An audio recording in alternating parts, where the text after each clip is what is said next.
Alright guys, I'm back with another battle video starring everyone's favorite CutiePie. This was against a Japanese guy on random matchup who had over 400 victories. Who will survive?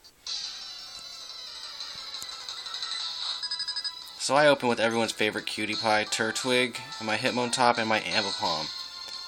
And he opens up with a bunch of Pokemon and Master Balls. Lapras, Politoed, and Toxicroak. Drizzle, Politoed, and a Master Ball? Could this guy be a hacker? Oh well, I don't really care. And I get my Intimidates off. The only one it really affects is the Toxicroak. But I got a plan. His strategy is obvious. It's clear as day. Even in the rain, I can see his strategy. So Ambipom goes for the Fake Out, holds the Toxicroak down, while Hitmontop goes for the Fake Out and holds the Lapras down. And then Turtwig decides to Wide Guard because there's definitely a Surf coming this way. He's got Water Absorb on the left, Dry Skin on the right. Surf is coming. Oh, there's the Surf. Who would have guessed Surf? So as you guys can see, this might be pretty annoying. His Pokemon are going to be constantly healing while he's just surfing like there's no tomorrow. But good thing Turtwig got the Wide Guard off, and there goes the Dry Skin. He gets healed, and Hitmontop decides to go for the Wide Guard to block the Surf that's definitely going to come his way. And I go for the U-turn with Ambipom, deal damage to the Politoed, because I got to take the Politoed out right now, just because once Politoed dies, then the other guys are surely going to fall too. And I send Nidoking out. He's protected. He's protected by the rain, and if he goes for a fighting attack, got resistance. So he goes for the low sweep, resist the attack. I don't like that negative speed right there. The -1 speed isn't real cool. So he went for the Surf. Wide Guard protects everyone. Awesome. He gets Dry Skin, so his Toxicroak gets healed again. Not so bad. Like, well, it's kind of annoying, but it doesn't really matter. And then his Lapras goes for the Hydro Pump against Hitmontop. Hitmontop doesn't take much damage, a little over 50, and then Turtwig gets the Leech Seed off. He's already seeded his first Pokemon. So, as Hitmontop gains HP, Turtwig's contemplating his next move while he heals. Haha, is he gonna Leech Seed? No. Well, before that, Hitmontop gets returns, and I send Mandibuzz out because I want to set up a Tailwind because I don't like the fact that my Nidoking's at -1. It might be annoying down the road when other Pokemon come back out. So I go for the Wide Guard again. I don't know why he goes for the X-Scissor on Nidoking. Maybe he thought I was going to switch Nidoking out because a Water attack was coming. I don't know. I don't understand. So Nidoking goes for the Earth Power. Takes out his Toxicroak. There goes a lot of his offense. There goes his constant healing. And he goes for the Surf. Doesn't do anything. My team's protected. Turtwig did a good job. CutiePie, you're amazing. And then he goes for a Blizzard, but CutiePie stopped that as well.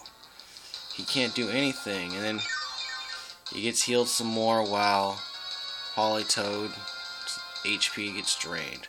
So he sends out Hydreigon right here. I don't like the fact that my Nidoking's at -1, so I'll protect it in this spot. Try to set up my Tailwind, so next turn I'll definitely outspeed the Hydreigon. He goes for a Dragon Pulse against the Nidoking, who's protected.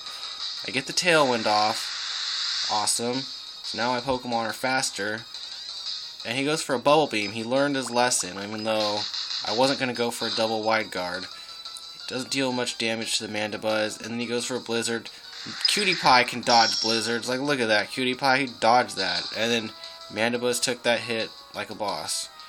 And Turtwig goes for the Leech Seed against the Lapras. Lapras is seeded. Politoed seeded. So, even though Turtwig hasn't taken damage yet, he has a nice little... He's healing. He's healing. He's doing a good job healing. So then Turtwig goes for the Wide Guard again. Just gotta stop the Blizzard, gotta stop any Surf that might be coming. And Mandibuzz goes for the Snarl. Lapras avoids the attack. Lucky Lapras. I deal a little bit of damage to the Politoed and the Hydreigon, but more importantly I get them at -1 special attack, just because they're going to be attacking. If they do decide to get some hits off, oh well. Nidoking goes for the Ice Beam. Offs Hydreigon. Hydreigon even had a Focus Sash. Snarl broke the sash, and Hydreigon went bye-bye. And he goes for a Bubble Beam against Mandibuzz. Like, why would he go for a Bubble Beam against Mandibuzz? Like, he could have just offed the Nidoking, and Bite Guard stopped the Blizzard. Good job. So I'm really confused why he went for the Bubble Beam against Mandibuzz instead of Nidoking. He probably could have killed Nidoking with a Bubble Beam right there. Like, so now he sends out his Drapion. And purple against purple, what's going to happen? Mandibuzz returns, and I send out Hitmontop, just because Hitmontop's packing a lot of special defense. He can take some special attacks. And I'm setting up a fake out for the following turn, like, so I don't know what's going to happen, but I like that. I like having the fake out option ready. So I go for the Earth Power against the Drapion, and do you guys think Drapion is going to survive the attack? No, it's not. It just dies. Like, by Drapion, it's not your time.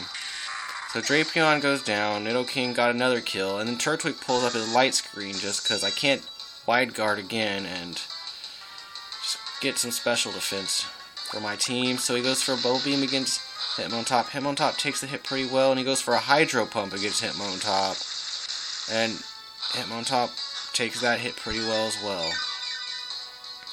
Pretty interesting. Not sure why he did what he did, and then Politoed's life gets sucked, and then Turtwig takes it, although it doesn't need it. Same thing happens with Lapras. So he's not even going for the Surfs anymore. He's not trying to heal his Lapras. He just, I don't know why he hasn't killed the Nidoking. He could have killed the Nidoking a while back. So right now I take Turtwig out, get Mandibuzz back in there, just kind of low on HP. He hasn't targeted the Turtwig. I fake out the Lapras, so I know he's not going to do any Blizzards. And I Earth Power the Aggron, just thinking it's probably not going to die, but apparently his Aggron doesn't have Sturdy, so not sure about that one either. So then it goes for another Bubble Beam, and he lands a crit right here, and Hitmontop falls. Probably would have survived if he didn't get the crit. Oh well, doesn't matter. And the Lapras flinches. Mandibuzz takes some of Politoed's HP, kills it, heals himself, and then Lapras's HP is soon to go to Mandibuzz.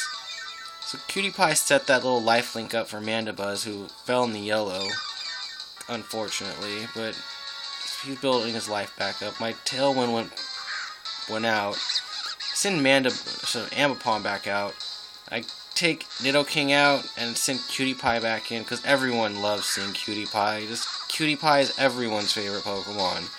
And I go for a fake out, and that Lapras isn't going to be doing anything. He's going to flinch again. I get the Toxic off, and he's not going to be doing anything. He's going to take poison damage. He's going to take Leech Seed damage. And I still don't understand why he didn't kill the Nidoking. Like, he could have killed the Nidoking, but he let Nidoking off like 4 of his Pokemon. Like what? So he takes the poison damage. He's not dead. And then Ambipom goes for the fling, flings the King's Rock, and even if he would have survived, he would have flinched, taken more poison damage. I would have knocked off whatever item he had. It's a done deal. CutiePie, you are the best Pokemon ever. Alright guys, so who do you think the MVP of that battle was? It's pretty obvious, but we all love CutiePie. Alright guys, thanks for watching. Take care.